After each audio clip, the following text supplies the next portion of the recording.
Glória a Deus. Boa noite, irmãos, boa noite, amigos, a todos que estão acompanhando. Uma alegria poder estar mais uma vez aqui na casa do Senhor, reunidos para que nós possamos dedicar ao Senhor este tempo de louvor, de adoração, de meditação da Sua palavra. Nós vamos começar então orando ao Senhor, pedindo a direção do nosso Deus sobre este tempo que estamos aqui reunidos, que Ele ministre aos nossos corações, tanto através das canções, como através da palavra que será pregada. Vamos orar ao Senhor, oremos. Pai Santo, Pai querido, nós somos gratos a Ti, Senhor, pelo privilégio que temos, Senhor, de adorá-lo, de servi-lo, de poder, ó Pai, estar aqui na Tua casa, entre irmãos, para que possamos, ó Deus, sermos ministrados pelo Senhor. Nós pedimos nesse instante que o Senhor nos direcione, ó Pai, direcione as nossas vozes, os nossos corações, as nossas mentes, para que possamos estar abertos para ouvir, receber e praticar tudo aquilo que o Senhor tem para nos dizer nesta noite. Nós clamamos ao Senhor, Pai, que o Senhor use o mensageiro nas Tuas mãos como instrumento para falar aos nossos corações. Que a Tua palavra seja pregada e que nós possamos receber, Pai, e praticar. Ó Pai, continue nos abençoando, nos guarde de todo o mal. Alcance, ó Deus, cada família que está sendo alcançada, Pai, com essa transmissão. Ministra os corações dessas famílias, que possam, ó Pai, ouvir a Tua palavra e que vidas possam ser edificadas. É o que nós Te pedimos e agradecemos, em nome de Jesus. Amém. Amém, irmãos. Vamos começar entoando um cântico que fala que, acima de todas as coisas, nós devemos crer e entender que nosso Deus é santo, um Deus puro, que requer de nós santidade. Mas nós sabemos que a nossa santidade só vai ser possível se nós estivermos no Senhor. Ele é o Rei da criação, o Pai de todos nós. Vamos louvar ao Senhor com esse cântico. Rei da criação.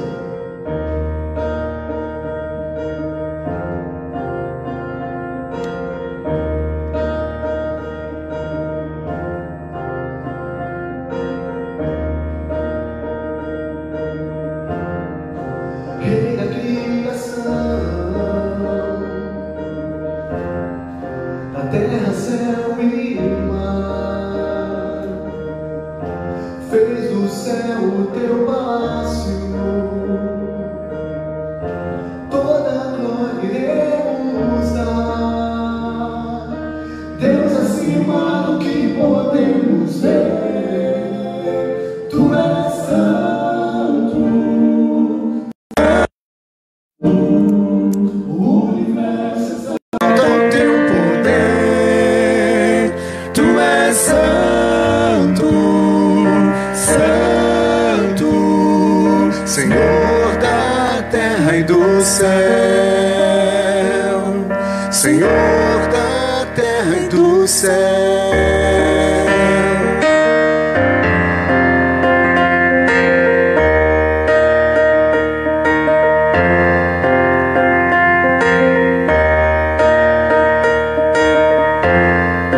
Cedo de manhã,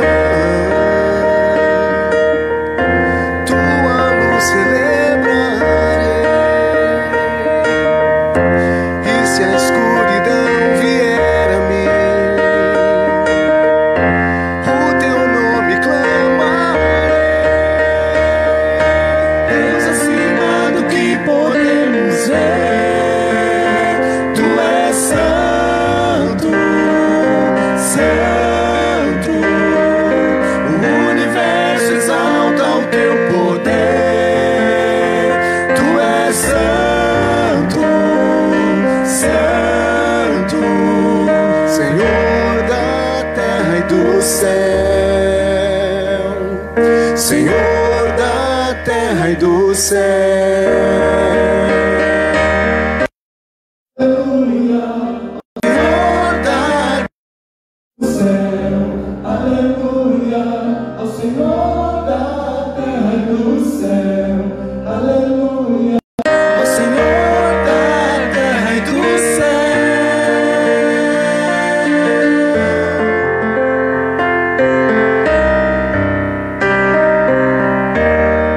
Soberano Deus, só Tu és Senhor.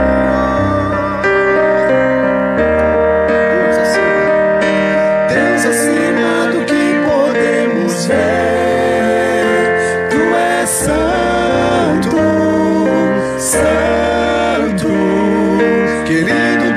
Deus, me mostre o teu querer, pois tu és santo, santo, santo. Aleluia, o Senhor da terra e do céu. Aleluia, o Senhor da terra e do céu. Aleluia, o Senhor da terra e do céu. Amém? Glórias ao nome do Senhor. Essa canção é boa para aquecer a voz, né? Vai dar uma boa aquecida. Graças ao Senhor, graças damos por tantas coisas que o Senhor tem feito em nossas vidas. E essa canção fala exatamente sobre isso. Nós estamos com os nossos corações cheios de gratidão por tudo que o Senhor tem feito em nossas vidas, por tudo que Ele já fez e ainda há de fazer. Graças te damos, Senhor. Aqui diante de ti eu tenho tanto pra te agradecer. Graças dou, graças dou por tu me deste, Senhor, por tantas bênçãos que eu não posso ver. Graças dou, graças dou, o meu coração e o meu louvor, com as mãos aos céus, louvo-te, Senhor. Graças dou, sempre a ti eu graças dou. Graças dou, sempre a ti eu graças dou. Graças dou.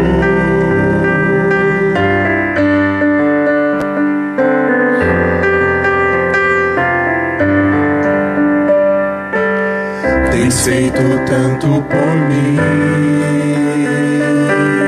da escuridão tua luz me tirou. Graças dou, graças dou, por teu amor e perdão, por meus pecados levados na cruz. Graças dou, graças dou, o meu coração e o meu louvor, com as mãos aos céus, louvo-te, Senhor. Graças dou, sempre a ti eu graças dou. Graças dou, sempre a ti eu graças dou. Graças dou.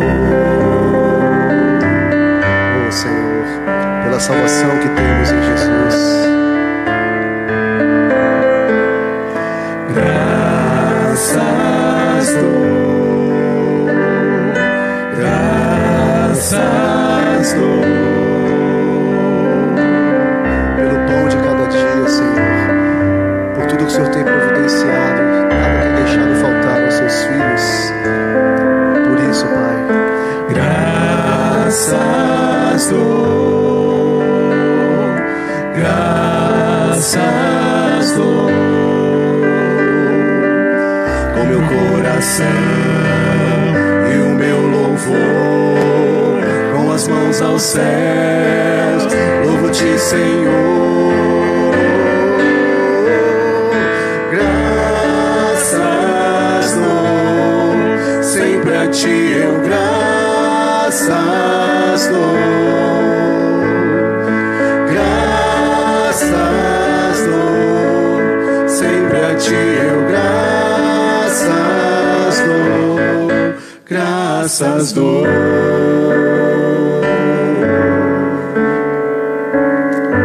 glórias ao Senhor.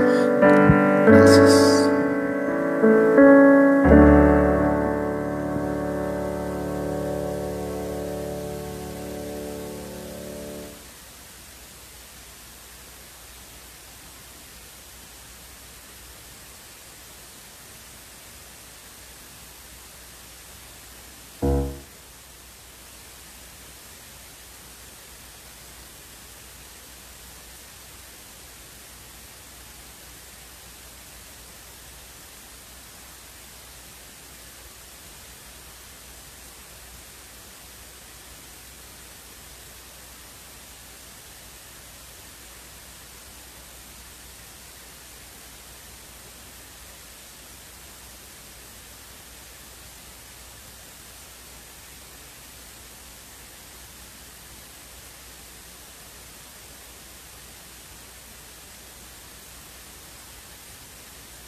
E participe.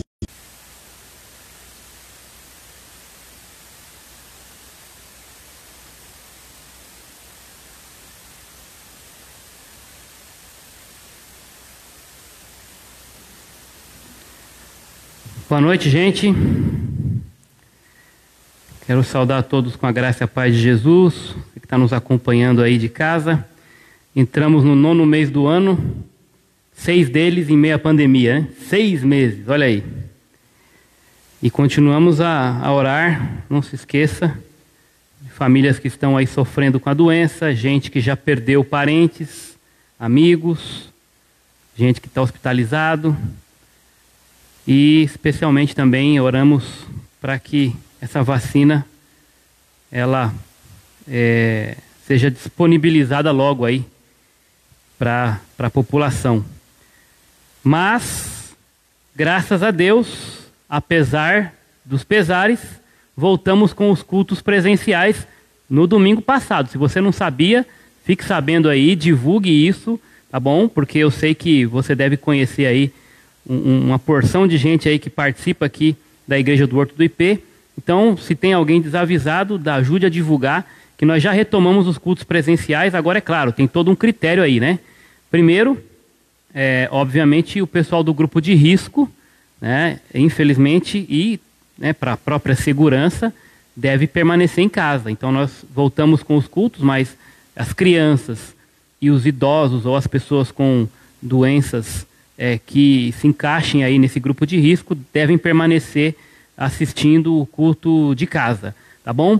É bom saber também que para que isso fosse possível e continue sendo possível, nós temos seguido todos os protocolos aqui de segurança, de higienização do prédio, tá bom? Treinamento do pessoal. Então você pode comparecer tranquilamente, fique tranquilo que está todo mundo treinado já, isso já obviamente já foi aplicado aqui no domingo passado e tinha uma pessoa especializada aqui assistindo o culto com a gente, um técnico nessa área. Deu os parabéns para a equipe pela maneira como foi tudo muito bem conduzido aqui. Tivemos no domingo passado 6 visitantes, isso também para a glória de Deus. Mas olha só que interessante, irmãos, essa participação no culto, ela também tem um outro critério, que é o quê? É o cadastramento. Você tem que preencher um cadastro, né, na verdade ali uma solicitação. Por quê? Exatamente para o controle do acesso aqui para o número de vagas que nós temos limitados aqui no salão, ok? Então nós temos aqui, ao todo, 92 lugares disponíveis, contando com esse espaço aqui embaixo, no salão de culto, e lá em cima também, na quadra, nós preparamos alguns lugares lá, tá bom? Assistindo pelo telão lá em cima. E para isso, então, você tem que acessar um link. Esse link ele é disponibilizado a cada semana, né? Então, ele é disponibilizado na segunda-feira, né? Ou no próprio domingo, né? No próprio domingo ele já é disponibilizado e vai até a sexta-feira às 16 horas. Ou seja, não tem como você fazer isso sexta-noite ou sábado. Então você tem que se preparar e se programar para agendar a sua participação durante a semana. Você tem aí de domingo a sexta-feira para fazer isso. E outra coisa que a gente quer pedir para você é que você não espere para a última hora, tá ok? Então, você tem uma ideia, até hoje nós tínhamos 6 inscrições, tá? Então, assim, para uma igreja que geralmente nós temos aí, antes da pandemia, uma média de 300 pessoas, 300 e tantas aí participando, apesar de termos 92 lugares ainda, nós tivemos até hoje só 6 inscrições. Então, eu estou acreditando que o pessoal está querendo deixar isso para depois. Eu quero pedir a sua gentileza para você se programar. Se você já tem convicção, né, está separando esse tempo para adorar conosco presencialmente, entre no link e já faça então o seu cadastro lá. E se você não tem esse link, então eu vou pedir que você ou entre em contato com algum irmão que participa de algum pequeno grupo, o seu líder de pequeno grupo, entre em contato com a secretária aqui da igreja, tá bom? Então não tem como você ficar de fora porque não sabia, tá? Então, por favor, agora você já sabe, então se programe, se organize, se planeje para fazer o seu cadastro aí, para a gente também aqui do lado de cá nos planejarmos para isso tudo acontecer perfeitamente, tá ok? Muito bem. Hoje nós vamos olhar para um texto da palavra de Deus. Eu quero falar um pouquinho sobre a questão da amplitude do amor ao próximo, né? Como foi falado, né, são 6 meses aí já vivendo nesse ambiente de pandemia, e os 2 maiores mandamentos que o Senhor Jesus nos deixou é amar a Deus sobre todas as coisas e ao próximo como ou então acompanhar na sua versão também. Fique à vontade quanto a isso, tá ok? Começando ali no verso 30, diz assim: os apóstolos reuniram-se a Jesus e lhe relataram tudo o que tinham feito e ensinado. Havia muita gente indo e vindo, a ponto de eles não terem tempo para comer. E Jesus lhes disse: venham comigo para um lugar deserto e descansem um pouco. Assim, eles se afastaram num barco para um lugar deserto. Mas muitos dos que os viram retirar-se, tendo-os reconhecido, correram a pé de todas as cidades e chegaram lá antes deles. Impressionante isso, né? Multidão ali viu que Jesus e os discípulos estavam se afastando e foram a pé, deram a volta no grande lago ali e chegaram antes até deles. Verso 34, o grifo aí é meu, tá? Quando Jesus saiu do barco e viu uma grande multidão, teve compaixão deles, porque eram como ovelhas sem pastor. Então, começou a ensinar-lhes muitas coisas. Já era tarde, e por isso os seus discípulos aproximaram-se dele e disseram: este é um lugar deserto, e já é tarde. Manda embora o povo para que possa ir aos campos e povoados vizinhos comprar algo para comer. Ele, porém, respondeu: dê-lhes vocês algo para comer. Eles lhes disseram: isso exigiria 200 denários. Devemos gastar tanto dinheiro em pão e dar-lhes de comer? Perguntou ele: quantos pães vocês têm? Verifiquem. Quando ficaram sabendo, disseram: 5 pães e 2 peixes. Então Jesus ordenou que fizessem todo o povo assentar-se em grupos na grama verde. Assim, eles se assentaram em grupos de 100 e de 50. Tomando os 5 pães e os 2 peixes, e olhando para o céu, deu graças e partiu os pães. Em seguida, entregou-os aos seus discípulos para que os servissem ao povo. E também dividiu os 2 peixes entre todos eles. Todos comeram e ficaram satisfeitos.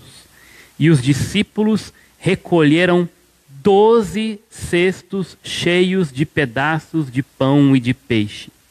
Os que comeram foram 5.000 homens. E um detalhe aqui, neste último versículo, na palavrinha homens, né, geralmente o texto grego tem 2 palavras para traduzir, para descrever homem.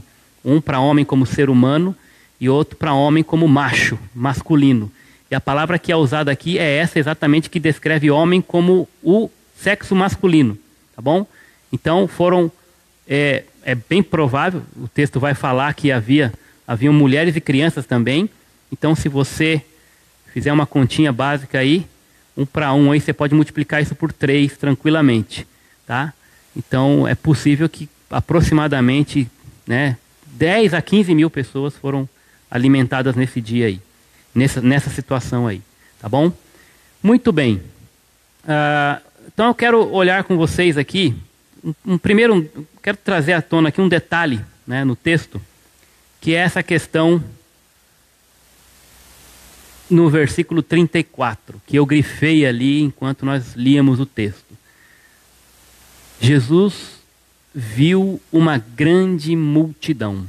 Viu uma grande multidão. A multidão, a pergunta que a gente faz é: quem é a multidão? Né? A multidão é a multidão, mas será que a gente pode perceber algumas características da multidão? Se nós olharmos para o outro evangelho de Mateus, interessante, nós vamos lá para Mateus capítulo 9, nós vamos olhar nesse capítulo algumas características, vamos perceber ali, né, no ministério de Jesus, né, nas situações onde ele curou, expulsou demônios, ali no capítulo 9 de Mateus, isso é narrado ali constantemente, e dá para entender e perceber um pouquinho da característica dessa multidão. Quem é a multidão? Por exemplo, se nós olharmos para o verso 8 do capítulo 9, quando Jesus ali cura um paralítico em Cafarnaum, o texto vai dizer que quando a multidão viu isso, essa cura, o paralítico se levanta e vai embora para casa, o texto vai dizer no verso 8, ao ver isso, a multidão temeu e glorificou a Deus. Então você percebe aqui, e esse temeu é de teve medo, né? É a ideia de teve medo. A multidão amedrontada. O que aconteceu aqui? Muito bem. Se você continua lendo o capítulo 9, você vai chegar, por exemplo, no versículo 23, e ali é a situação onde nós já até pregamos aqui na série Gente como a Gente, a cura da filha de Jairo. Ali naquele episódio, no verso 23, quando Jesus chega à casa de Jairo, o chefe, né, ali da sinagoga, o que acontece ali? Né? Ele viu, o texto vai dizer, ele viu os flautistas, parou o som aí, que aqui para mim diminuiu, vê se está saindo aí, a gente dá um tempinho, sem problema, tá bom? Verifica aí, aqui continua ligado o microfone, tá? Só para você saber, tá bom?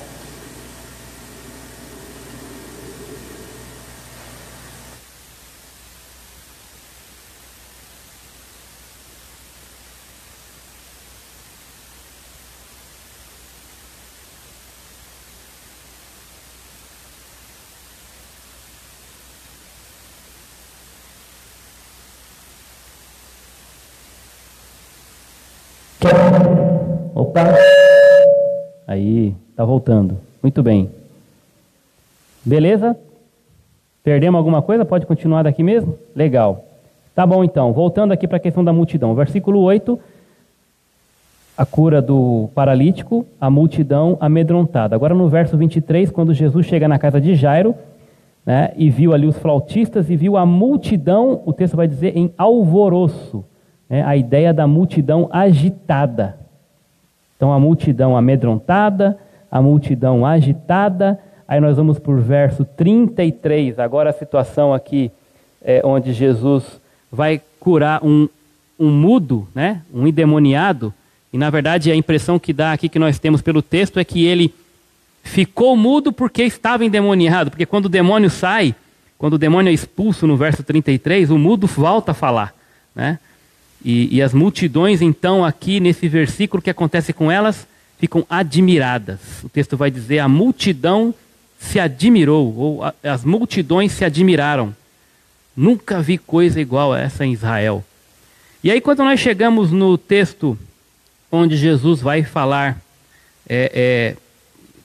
sobre a seara e os ceifeiros, ele está percorrendo os povoados, ensinando e pregando o evangelho do reino, curando todo tipo de doenças e enfermidades, aparecem duas características da multidão no verso 36. Vendo as multidões, compadeceu-se delas, porque essas multidões, e isso vai voltar a se repetir no episódio da multiplicação dos pães, quando Jesus olha para essa multidão, é porque ele se compadece dela, tem compaixão, porque eles andavam atribulados e abatidos ou aí abandonados, como ovelhas que não têm pastor. Então olha aí, só de característica dessa multidão. Quem é a multidão, né, em linhas gerais? A multidão é esse monte de gente aí que está amedrontada. A multidão é essa turma toda agitada para lá e para cá. E a gente pode pegar as características da multidão na época de Jesus, nós podemos verificar que não tem diferença da multidão de hoje, né? O povo, em geral, está com medo aí fora? Pergunta para o povo aí se eles estão tranquilos de sair de casa. Eu não estou falando só do coronavírus, não. Mas esse é mais um fator de pânico na multidão aí, para deixar a multidão amedrontada. A multidão está agitada, por quê? Para lá e para cá. A multidão está correndo atrás do prejuízo, está procurando emprego, está tentando se recolocar, a multidão está tentando trazer o pão para casa, a multidão está agitada com ansiedade, a multidão está agitada com um monte de coisa. Né? O mundo está na correria. A pandemia fez dar um breque, mas ainda assim esse breque também trouxe outros agitos com ansiedades e preocupações. A multidão está admirada com muita coisa? Está admirada com muita coisa que acontece, tanto positivo quanto negativamente. A multidão está atribulada? Sem dúvida. A multidão está muito atribulada, tem muito sofrimento, tem muita violência, tem muita coisa que traz tribulação para a multidão. A multidão está abandonada? Talvez a multidão não tenha essa impressão. Mas por que então, como que se explica então tanto suicídio, tanta depressão, né? Como se explica tanta solidão no mundo? Tanta gente reclamando de não ter, não conhecer ou se desiludir com outras pessoas, com empresas, com promessas. A multidão se sente abandonada pelos governantes. A multidão está, sim, abandonada. E biblicamente nós sabemos disso também. A multidão, mais do que isso, né? O mundo jaz no maligno, o mundo está morto nos seus delitos e pecados. E Jesus, que é o criador dessa multidão aí, ele vem e ele passa para o outro lado para que os seus discípulos pudessem descansar. Essa multidão vai atrás dele e quando ele olha para essa multidão, o que ele faz? O texto vai dizer que ele vê essas multidões. E o que Jesus faz ali serve de exemplo para mim e para você. E é isso que eu quero enfatizar hoje e quero, pela palavra, quero que nós sejamos exortados, né, com relação ao exemplo que Jesus nos dá aqui, como proceder diante dessa multidão. O amor ao próximo, né, o amor ao próximo ali derramado, inundando assim, sendo evidenciado na vida de Jesus. Então eu quero olhar 3 aspectos dessa amplitude do amor ao próximo. O primeiro é que o amor ao próximo ele visualiza, ou seja, ele sente. E aqui isso está descrito na atitude de Jesus. Claro que é muito mais, nós vamos ver isso no desenvolvimento, é muito mais do que sentimento, mas começa num sentimento. Jesus compadeceu-se. Ele viu a multidão e compadeceu-se dela. Algo mexeu com ele, com o seu íntimo, e isso depois vai levá-lo a outras atitudes. Mas a primeira que começa ali no coração e na mente. Quando você vê, geralmente é assim, né? Nós somos ligados dessa forma, né? A gente geralmente vai sentir por aquilo que nós visualizamos. Então, quando eu olho uma cena violenta, eu sinto, né, alguma coisa. Quando eu, por exemplo, olho para baixo, lá um lugar assim, muito, muito alto, né, um lugar muito alto, eu olho para baixo, eu sinto arrepio. Então, uma coisa é certa, irmãos, a gente tem perdido um pouco desse sentir a dor do outro, né, de olhar para as pessoas, e o mundo está muito frio, né, nesse sentido. Infelizmente, isso também tem chegado e inundado a igreja de Jesus. O povo de Deus parece que não está sentindo mais, não está percebendo mais, não está visualizando essa multidão como Jesus quer que a igreja visualize, quer que a igreja sinta esse amor, né? De novo, nós vamos ver no decorrer dessa mensagem que não deve ficar só no sentimento. Mas se você nem sente, então o que você vai fazer? Né? O início de tudo é o sentimento. Então, quando você olha para uma pessoa e vê ela numa situação difícil, o que passa lá dentro mesmo, no fundo? Eu sei que, às vezes, o mundo está tão corrido, a coisa está tão assim, parece que caiu naquilo que é usual, né? Naquilo que é rotineiro. Você, por exemplo, se depara num farol com um pedinte. Parece que agora tá difícil se sensibilizar, né? Tanta gente, todo farol tem 1, 2. E parece que agora faz parte da vida ter alguém largado ali no chão, alguém estendendo a mão ali do outro lado, né? Mas a pergunta é, como está o seu coração em relação a isso? Quando foi a última vez que você olhou para alguém necessitado e sentiu algo por ele? E eu não falo só de um parente, não, porque talvez seja até mais fácil, né? Espero que seja, né? Se você sabe da notícia, chega no seu WhatsApp lá, um recado lá, olha, seu tio, né, sua sobrinha, seu vô, enfim, seu cunhado está passando uma necessidade. Como que você recebe aquele informativo ali? Você sente que deveria fazer algo? Você olha aquilo e o que acontece lá no seu coração? Dá aquele aperto?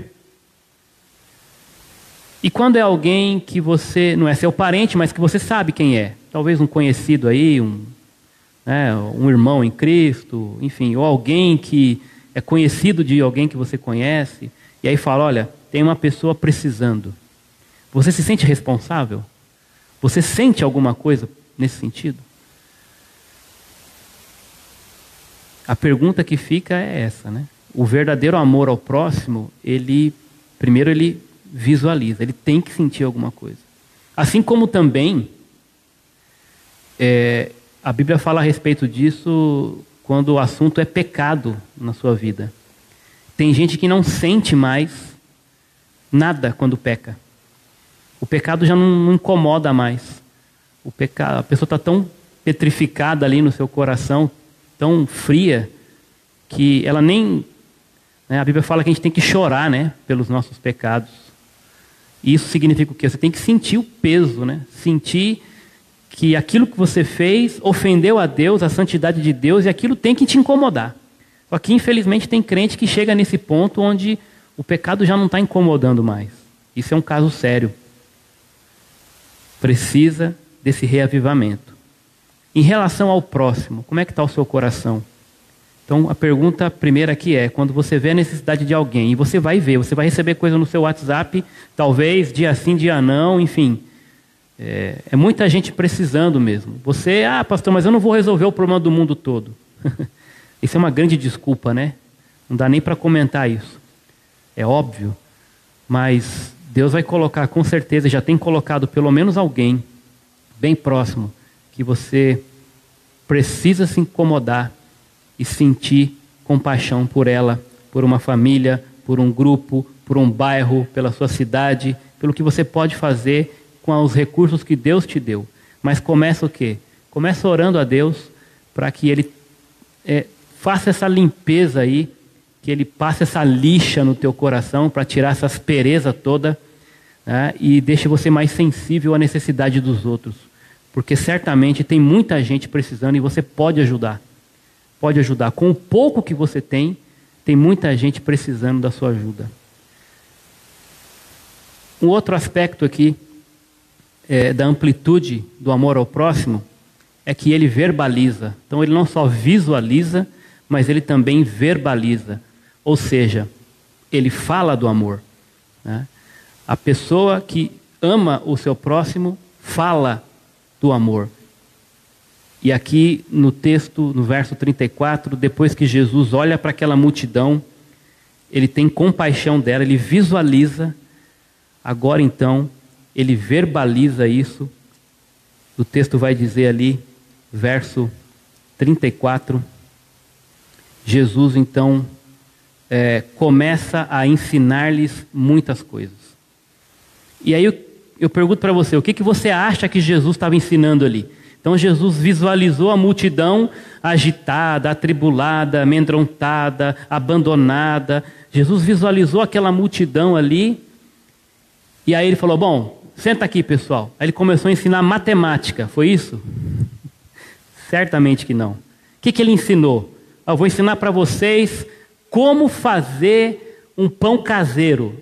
Também não é ali, muito menos isso, porque o pessoal estava com fome, né? Então não era hora de falar, só falar de comida, né? O que ele ensinou ali? Regras de como se portar à mesa? Não. Jesus certamente estava falando a respeito das coisas concernentes ao reino, porque era isso que ele fazia, né?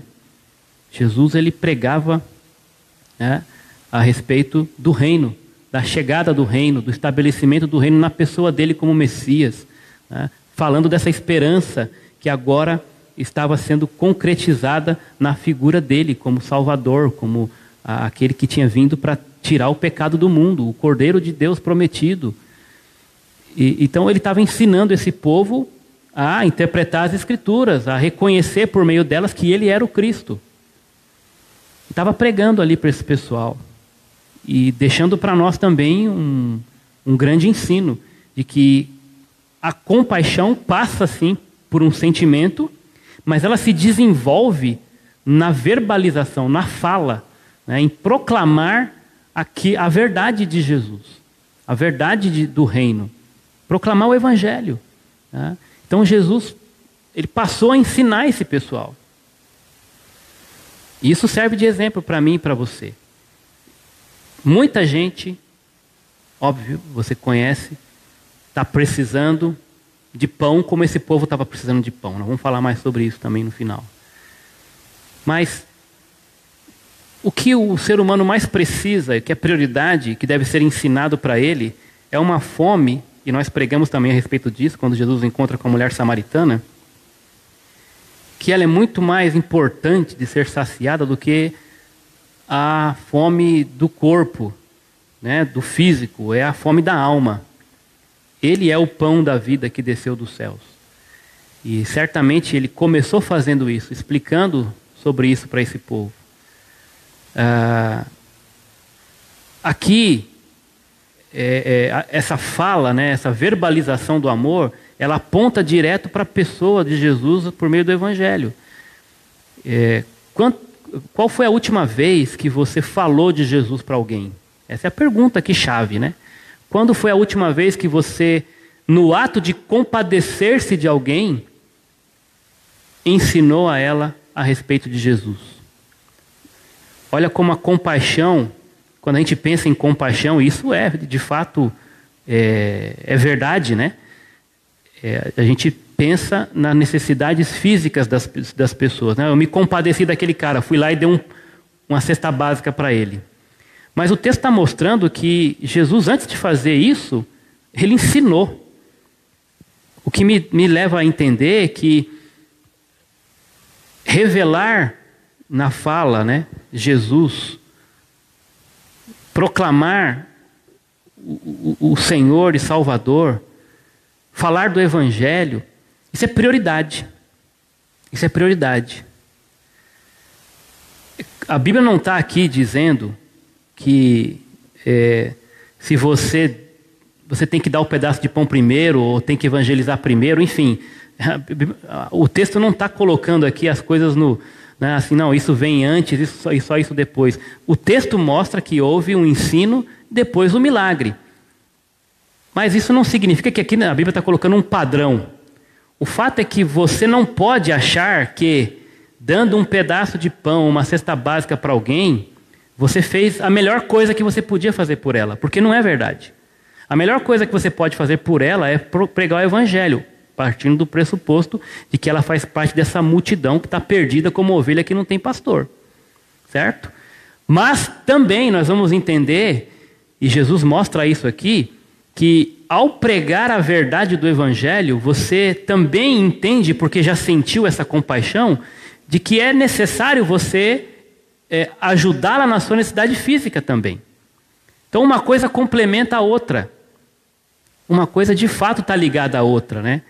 É aquela fé que vem acompanhada por obras, né? O amor ao próximo, ele passa essencialmente, né, por uma compaixão movida, né, por um desejo de que aquela pessoa tenha a sua vida espiritual transformada, o seu futuro, né, eterno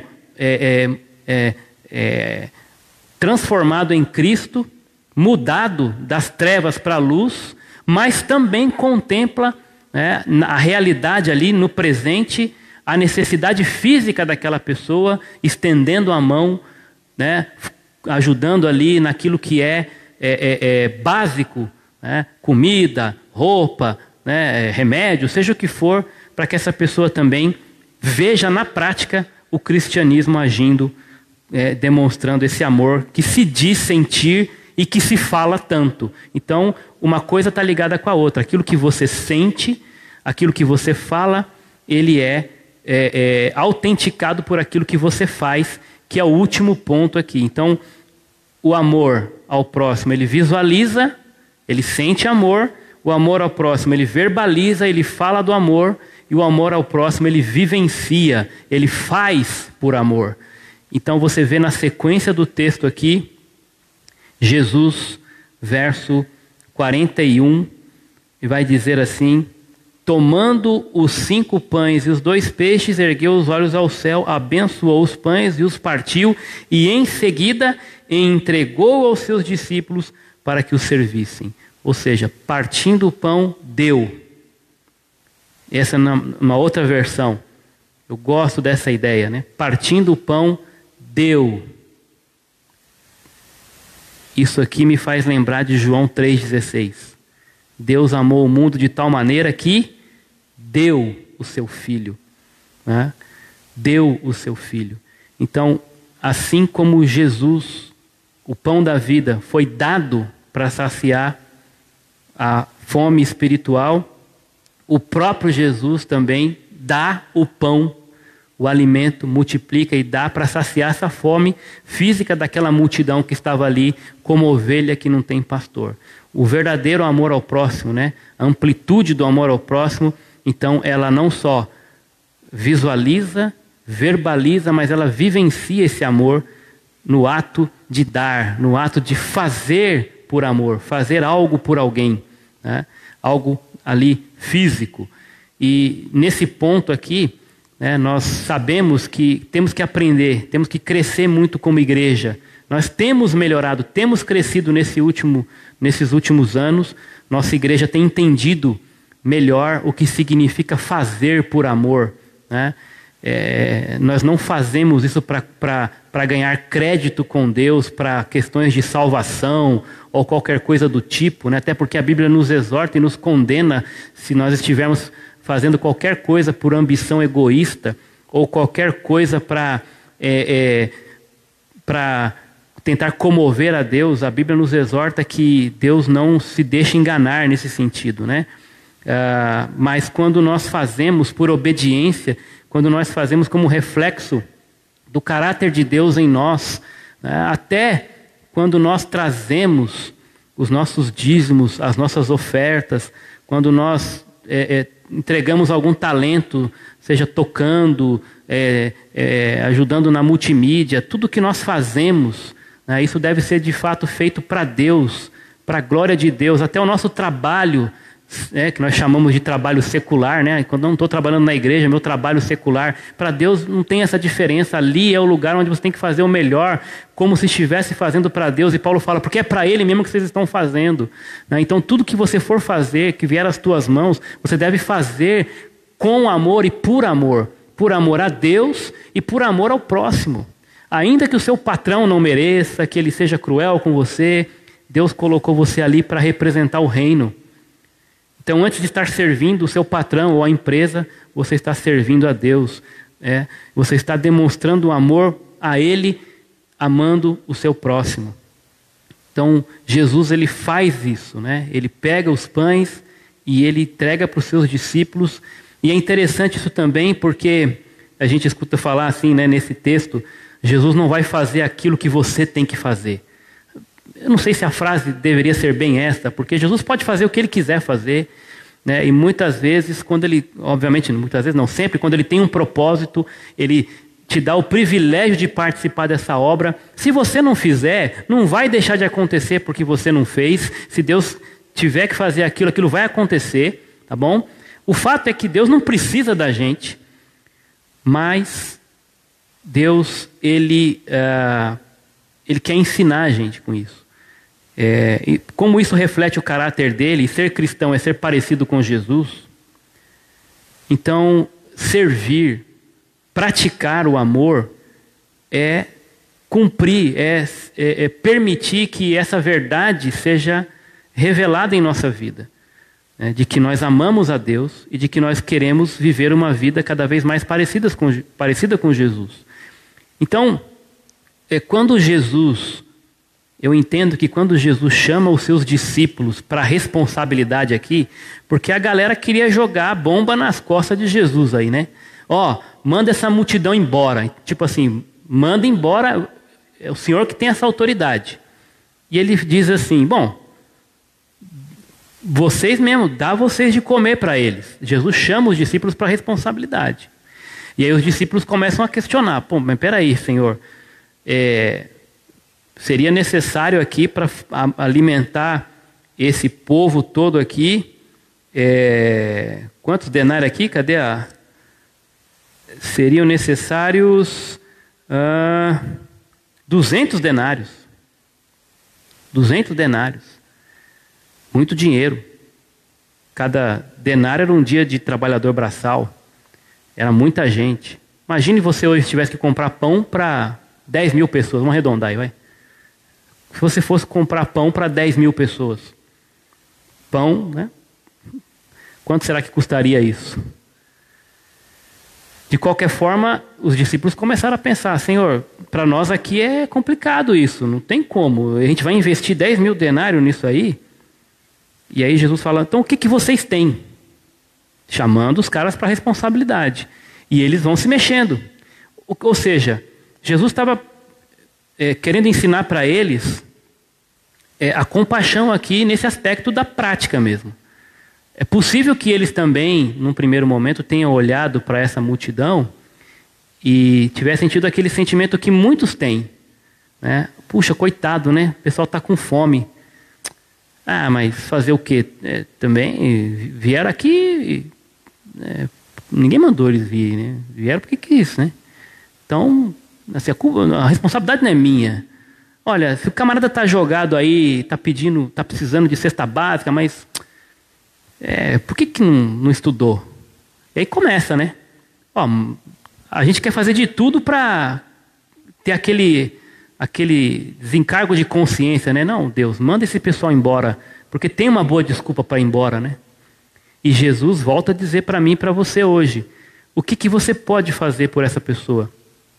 Jesus não pediu para investigar quem estava ali que era desocupado, quem estava ali realmente necessitado, quem estava ali explorando por causa da bênção só. Não, Jesus não entrou nesse mérito. Ele olhou para a multidão e teve compaixão dela e ponto final.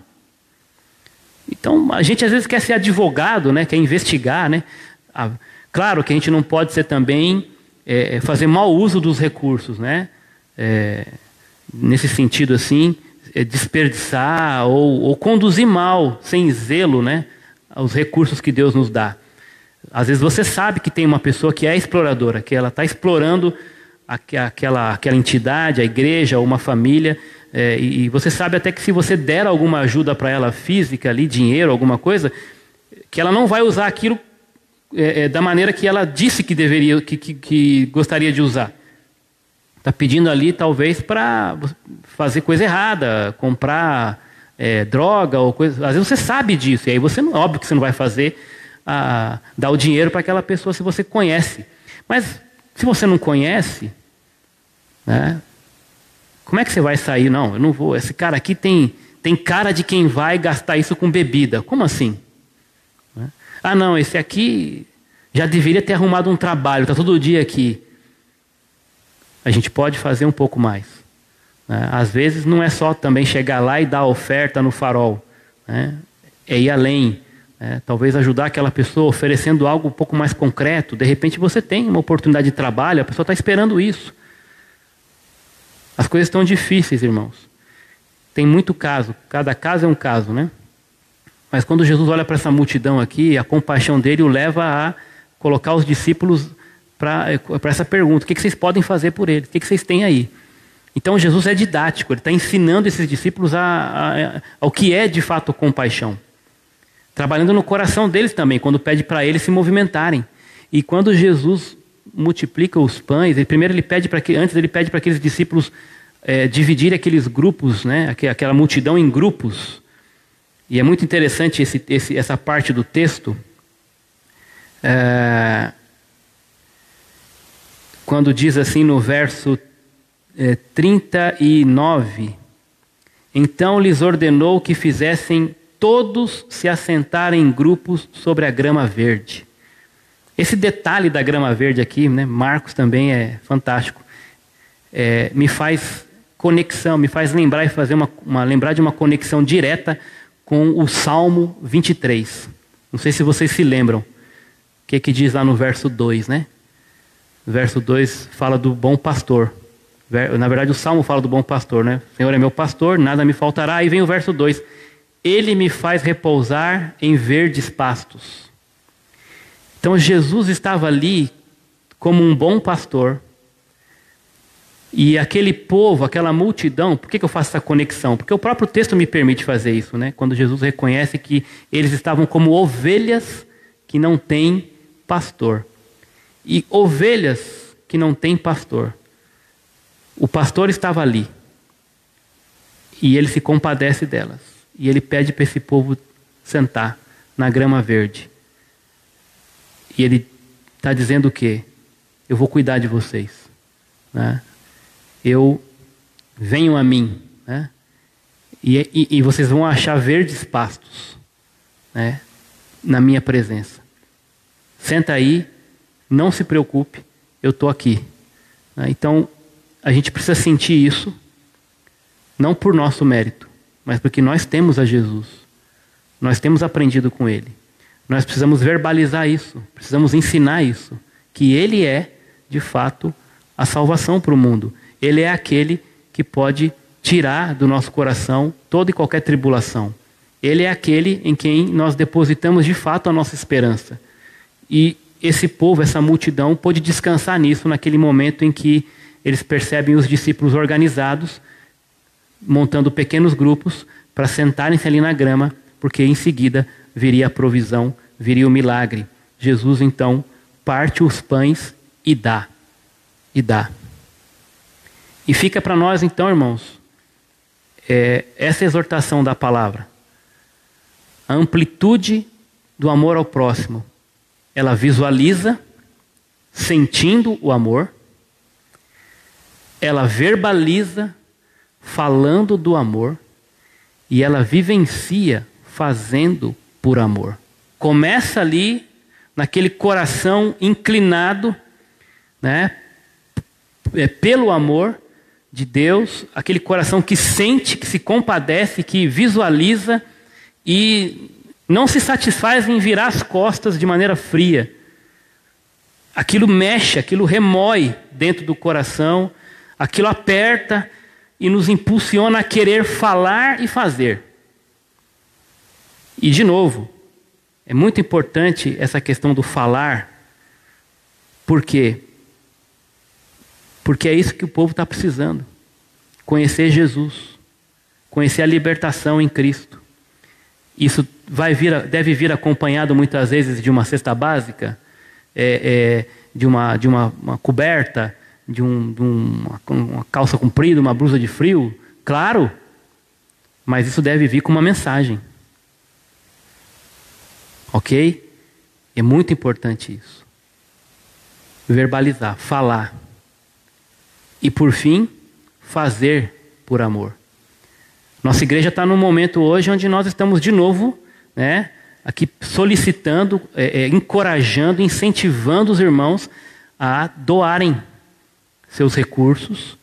Pode ser o alimento propriamente, né, de fato, você doar aí arroz, feijão, enfim, farinha, alimentos de cesta básica. Nós estamos precisando. Os nossos estoques aqui já, né, porque graças a Deus, Deus tem nos dado o privilégio de socorrer muitas famílias da nossa igreja e também outros conhecidos da nossa igreja e pessoas que nós nem conhecemos, que vêm aqui, apresentam sua situação. Se eles estão falando a verdade ou não, de novo, nós não somos detetives, Deus vai lidar com cada um, mas nós ajudamos um pouquinho, ninguém sai daqui com a mão vazia. Graças a Deus por isso. Todo que tem chegado aqui tem saído com alguma coisinha para comer. E isso por quê? Porque Deus tem suprido, e como que Ele está suprindo? Por meio da vida dos irmãos. E aí eu apelo de novo nesse sentido, que a igreja pratique isso, né? A compaixão no sentido de sentir, de falar e de fazer. E nesse de fazer, a gente tem aqui essa baita oportunidade de doar alimento aqui para a gente poder montar as cestas básicas e atender as famílias. Se você quiser também doar em espécie, a gente vai pegar esse dinheiro e vai lá comprar a cesta básica do mesmo jeito, como já tem acontecido, mas nós pedimos a sua ajuda aí, né, para que você entenda, né, como Jesus disse, o que você pode fazer por eles, o que você pode fazer por eles. Eu sei que talvez você já esteja ajudando alguém na sua casa, enfim, seu parente, seus vizinhos, conhecidos seus. Amém por isso, continue fazendo isso. Se você não pode, você e Deus, a gente vai entender. Mas a pergunta que fica é, o que você pode fazer? Eu sei que Deus tem dado a você capacidade de fazer algo por esse povo, por essa multidão, né? Sentir, né? Ah, como é gostoso sentir. E é bênção, porque muita gente já nem sente mais nada, só pensa em si. No máximo ali na sua casa, seu filho e cônjuge. Não é isso que Deus quer de mim, não é isso que Deus quer de você. Ele quer que a gente sinta amor pelo próximo. Isso faz parte desse processo de compaixão aí, né? Deus quer que a gente verbalize, que a gente ensine as pessoas a respeito de Jesus como Salvador. Fale do Evangelho. Apresente Jesus como a solução para a crise dessa multidão amedrontada, agitada, abandonada, sem esperança. E a gente quer, Jesus também quer que a gente faça por amor, né? Vivencie esse amor ao próximo, doando do que nós temos, dos nossos recursos, nossos dons, nossos talentos, como igreja e como irmãos ali no nosso ambiente de trabalho, na nossa família, como indivíduos que levam o nome de Jesus. Tá bom? Então nós queremos orar por isso agora, agradecendo a Deus, porque é um privilégio poder servir no reino de Deus. Jesus viu aquela multidão e teve compaixão dela. De que maneira? Né? Visualizando, sentindo, verbalizando, falando e vivenciando, fazendo por amor. Bom, vamos orar nesse momento. Deus, muito obrigado pela Tua palavra. Agradecemos pelo exemplo de Jesus, exemplo mostrando para nós de maneira bem didática o que é de fato sentir compaixão. Primeiro começa ali no coração, na mente, visualizando o problema. Mas depois verbaliza aquilo, falando, ensinando as pessoas. Ensinando a respeito do Evangelho, da vida e da obra de Jesus. E também, finalmente, isso deságua no fazer. Fazer por amor. Porque o Senhor fez assim. O Senhor não só ficou no sentimento, mas obrigado porque o Senhor sentiu. O Senhor amou. O Senhor mandou Jesus, deu o seu Filho. E Ele se tornou carne. O Verbo se fez carne e habitou entre nós. Pai, que a gente aprenda não só diante desta passagem, mas com a vida do Mestre, o que é de fato amar o próximo. Esse é um grande mandamento, porque fazendo assim também estaremos amando o Senhor sobre todas as coisas. Muito obrigado por essa oportunidade e privilégio de servir o Senhor, de representar o Teu nome aqui na terra. Que assim seja, Pai. O verdadeiro, a amplitude do amor ao próximo. Visualizando, verbalizando e vivenciando esse amor. Em nome de Jesus. Amém.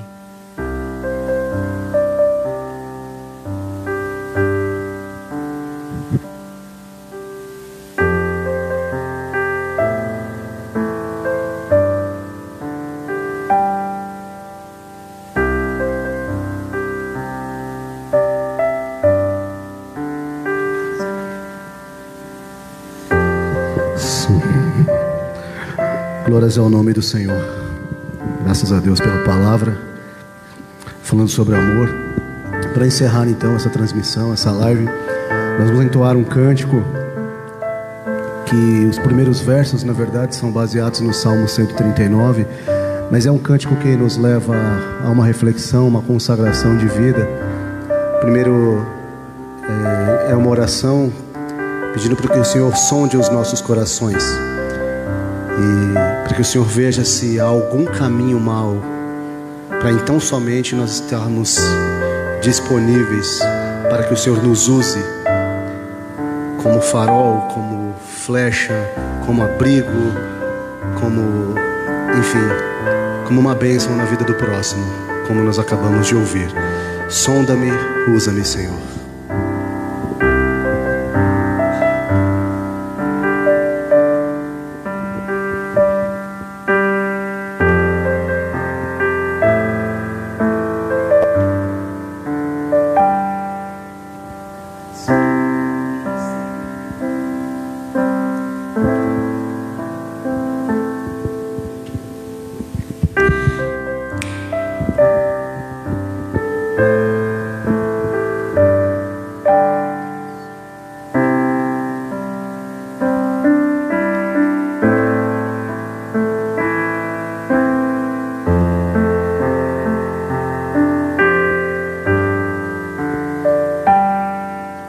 Sonda-me, Senhor, e me conhece.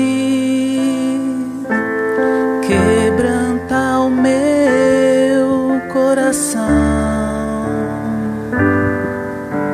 Transforma-me conforme a tua palavra e enche-me até que em mim se ache só a ti. Então usa-me, Senhor,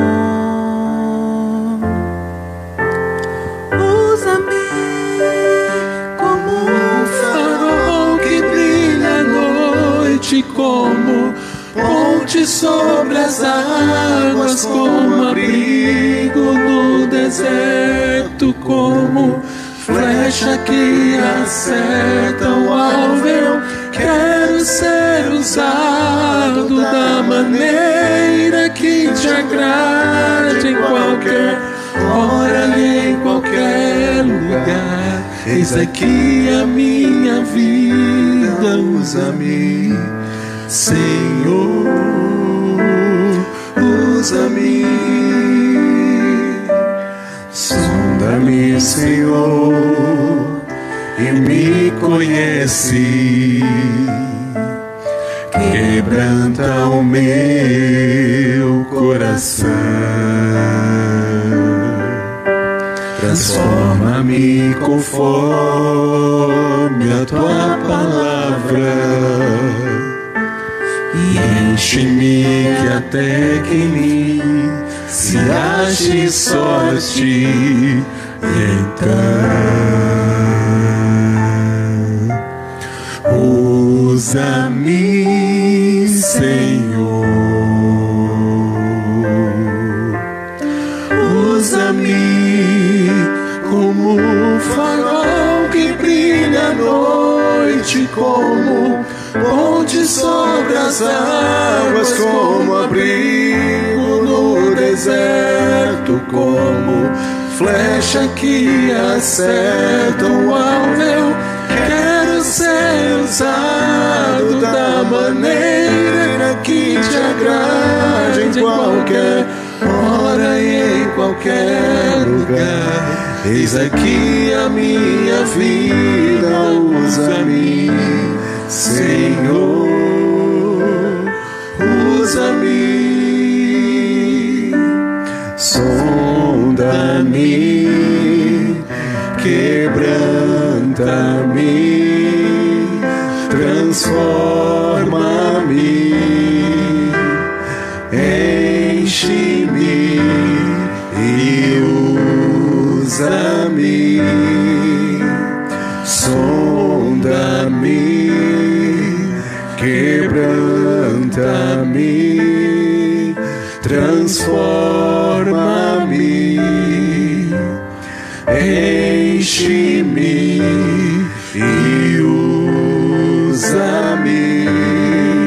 Senhor. Como um farol que brilha à noite, como ponte sobre as águas, como abrigo no deserto, como flecha que acerta o alvo. Eu quero ser usado da maneira que te agrade, em qualquer hora e em qualquer lugar. Eis aqui a minha vida, usa-me, Senhor, usa-me.